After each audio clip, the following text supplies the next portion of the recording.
What if the only thing standing between you and a different life was the size of your own thoughts? Have you ever had a vision for your future that seemed to laugh in the face of your current reality? A dream so large it felt embarrassing to share? There is a silent battle fought in the minds of those who start with little. The world often tells them to shrink their vision to fit their circumstances. But what if that advice was the very trap keeping them where they are? This is the story of a boy who possessed almost nothing, except for one thing that would change everything.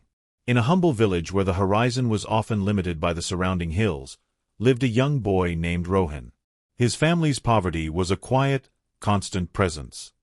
His clothes were worn, his meals were simple, and his pockets, more often than not, held nothing but dust and a few hopeful thoughts. Yet, within Rohan burned a quiet, stubborn flame. He dreamed of building something. Not just a better hut, but an enterprise.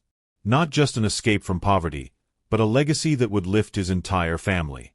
When he dared to whisper this dream to others, he was met with softened smiles of pity. Focus on today's meal, not tomorrow's castle, they would say.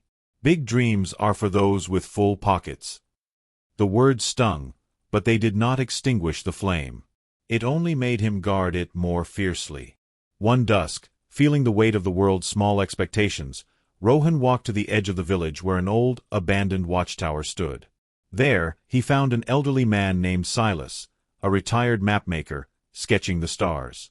Seeing the boy's heavy silence, Silas asked, "What burden does a young heart carry that makes the sunset look so dim?" Rohan poured out his frustration.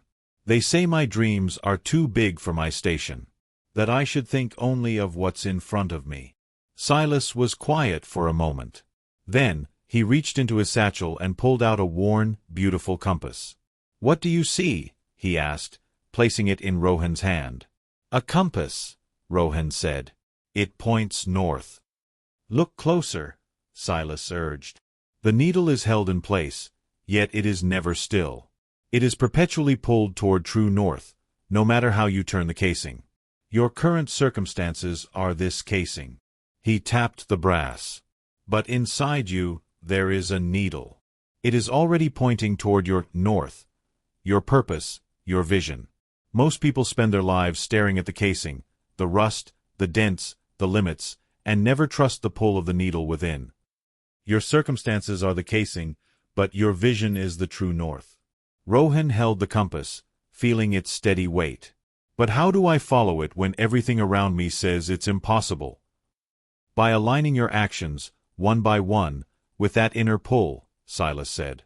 "The world will try to shake the casing, to make you doubt the needle. Your job is to polish the glass with your effort, to steady the dial with your discipline, and to walk." Rohan took the compass and the lesson to heart. He began to see his life differently. He didn't just attend school. He devoured knowledge, asking his teachers for extra texts. He didn't just do chores. He observed, learned how things worked, how value was created. At night, by a single oil lamp, he would study, the compass resting on his table, a silent reminder. The path was steep. His father's health was failing, and the family's meager income was a fragile thread.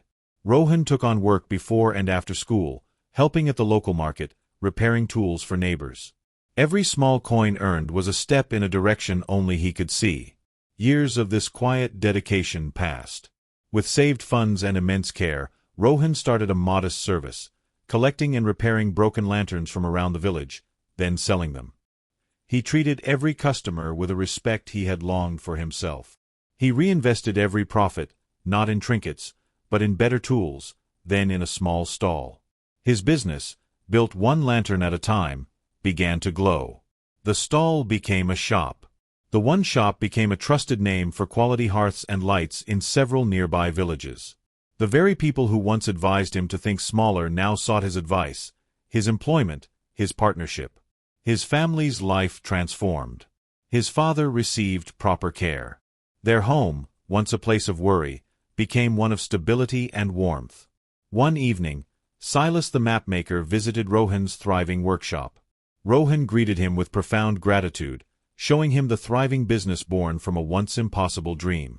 Silas smiled, his eyes crinkling at the corners.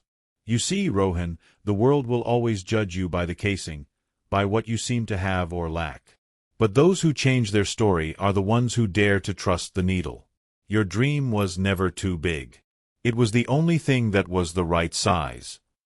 If this story resonates with you, if you have ever felt that quiet, insistent pull toward a bigger life, then hear this. Your current reality is not a life sentence. It is simply the starting point on the map. The vision you hold in your heart is not naive. It is your most accurate navigation. Do not let the noise of a limited world shrink the compass of your soul. Start today. Align one action, then another, with your true north. If this message inspired you, please like this video.